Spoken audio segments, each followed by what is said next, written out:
Italy's economic peak occurred in 2008, and since then it has experienced a primarily stagnant phase, witnessing an overall gradual decline equivalent to approximately 20% of its nominal economic output over the past decade. However, delving into historical patterns reveals that Italy's current economic state is not a novel occurrence. It reflects a recurrent trend since the conclusion of World War II, undergoing periods of robust growth, interspersed with decades marked by a near standstill or negative growth, only to resume an upward trajectory. While economic output serves as just one metric to gauge the vitality of an economy, a simple chart of Italy's performance unveils a compelling narrative about the factors leading to its present circumstances. Italy's past position as the predominant industrial economy in Europe, surpassing even the Netherlands and England until their emergence as global colonial powers, is noteworthy. Despite a slower industrialization pace compared to major European counterparts like France and Germany, Italy, in its diverse incarnations, has consistently ranked among the top European economies for thousands of years. Geographically, Italy's strength lies in its strategic location, protected by the northern mountains and providing access to the Mediterranean. This geographical advantage has historically fostered the flourishing of civilizations, a truth that holds as much relevance to Italy's contemporary economy as it did in 500 BC. Italy's contemporary economic landscape can be traced back to the aftermath of World War II, a period marked by extensive reconstruction efforts. The nation, often rebuilding from literal rubble, transitioned its wartime industries into domestic ones with substantial assistance from the United States. The USA, through the Marshall Plan, invested significant sums into Western Europe's reconstruction during the 1950s, aiming not only to expand a new consumer base for U.S. industrial goods, but also to cultivate strong allies and curb the spread of communism from the Soviet Union. Similar rebuilding initiatives were undertaken by the USA and Korea and Japan to counteract communist influence emanating from the People's Republic of China. Although these efforts kick-started Italy's growth, underlying political tensions persisted, leading to serious domestic issues such as the 1980 bombing of the Bologna railway station, an incident that remains one of the deadliest attacks in Europe. Political tensions intertwined with economic challenges as apparent economic growth figures masked deeper issues. Italy appeared prosperous on the surface, but sustaining the economy through responsible value production proved challenging. The nation had initially grown by accumulating debt for major development projects, facilitated by the willingness of the global superpower to provide loans to counter communism. As construction and rebuilding efforts slowed, Italy entered its first modern decade of stagnation, lasting approximately 6 years.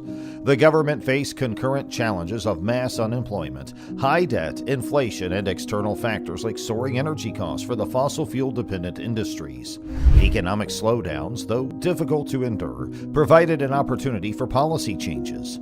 During this initial stagnation, Italy shifted its focus from infrastructure development to utilizing existing infrastructure for global exports. Reforms included granting independence to the central bank, which then raised interest rates to combat inflation. Simultaneously, regulations surrounding indexed wages were relaxed. Wage indexation, although uncommon today due to associated market issues, entails a rule where wages automatically adjust to match inflation, irrespective of the terms outlined in employment contracts. On the surface, this seems fair, especially when inflation is high, as it prevents workers from effectively receiving lower pay due to the diminishing purchasing power of their agreed-upon salary. However, the challenge arises in the form of a wage price spiral, one of the most perilous processes in economics. In a scenario with high inflation, workers demand higher wages to keep up with the escalating costs of goods and services. If businesses concede and raise wages, they must subsequently increase prices to maintain profitability, triggering more inflation. What typically saves economies from this cycle is the lag between inflation occurring and people demanding higher wages. Automatic wage indexation, as was the case in Italy during a specific period, accelerates the wage price spiral, making it faster and harder to correct. The subsequent stagnation in Italy, though painful, necessitated essential changes, ultimately propelling the nation into a remarkable period of growth. In just 7 years between 1985 and 1992, Italy tripled its economic output, driven by an export-led industrial boom. Italy's reputation for high-quality craftsmanship and skill in producing goods, from cars to luxury items like handbags and olive oil, allowed it to command premium prices in international markets. However, this area of growth faced challenges as underlying issues resurfaced. Rising debt fueled by irresponsible borrowing for anticipated future growth and rampant tax avoidance, particularly among small industries, became significant concerns. Italy's adoption of the euro in 1999, a requirement to join the eurozone, presented a golden opportunity for renewed growth. Although the country initially faced a period of almost a decade-long stagnation in the 1990s, the adoption of the euro facilitated a resurgence. Italy once again more than doubled its economic output in less than a decade, positioning itself as one of the fastest-growing advanced economies globally. Entering the eurozone simplified attracting foreign investment, workers, and buyers of its goods. Moreover, the advantages of the eurozone coincided with further advancements in Italian manufacturing and the flourishing of industries like tourism. Following the impact of the global financial crisis and the Eurozone crisis, Italy has entered yet another extended period of stagnation lasting for almost 15 years. Delving into Italy's economic history, marked by cycles of booms and plateaus, raises a crucial question for the nation. Can it experience another economic upturn? While history doesn't guarantee future outcomes, it appears that Italy, based on historical patterns, might be due for another phase of economic growth. However, the situation is complex, with both new and long-standing challenges posing obstacles to a trademark Italian turnaround. One prominent challenge is Italy's aging population, with one of the world's oldest demographic profiles. As a significant portion of the workforce approaches retirement, the low birth rate exacerbates the issue by not replenishing the workforce adequately. This demographic shift, coupled with a high rate of young graduates leaving the country in pursuit of better opportunities abroad, raises concerns about a potential drain on resources. Italy's status as a net sender of graduates, as highlighted by Professor Pileri from the University of Bocconi, underscores the need to attract and retain skilled individuals within the country.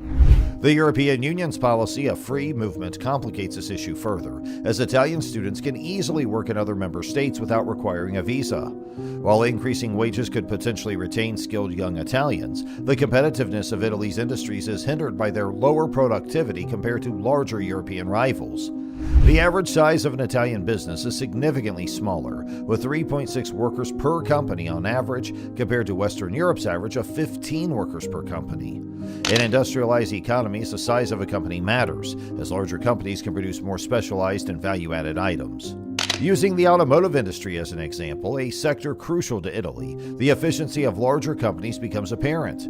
10 companies with 1 employee each building cars from scratch will produce fewer cars than 1 company with 10 employees, each specializing in a specific aspect of car production. The larger company can allocate more resources to specialized tools, enhancing productivity and competitiveness.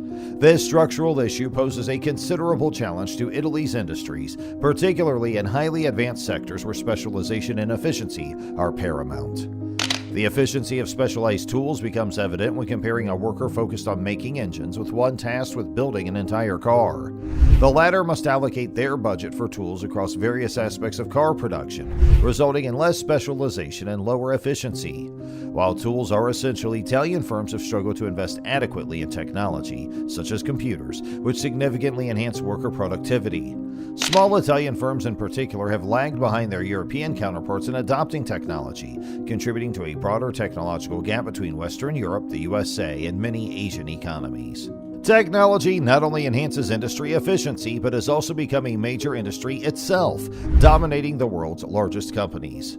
Italy's emphasis on quality and cottage industries complements its luxury goods reputation. However, countries like the UK, France, and Germany achieve similar quality on a larger scale.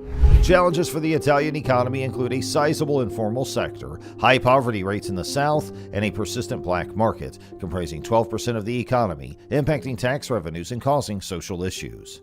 So that's all for today's video. Make sure you like, share, and subscribe to the channel to stay updated, and let us know your thoughts on it. And we'll see you next time.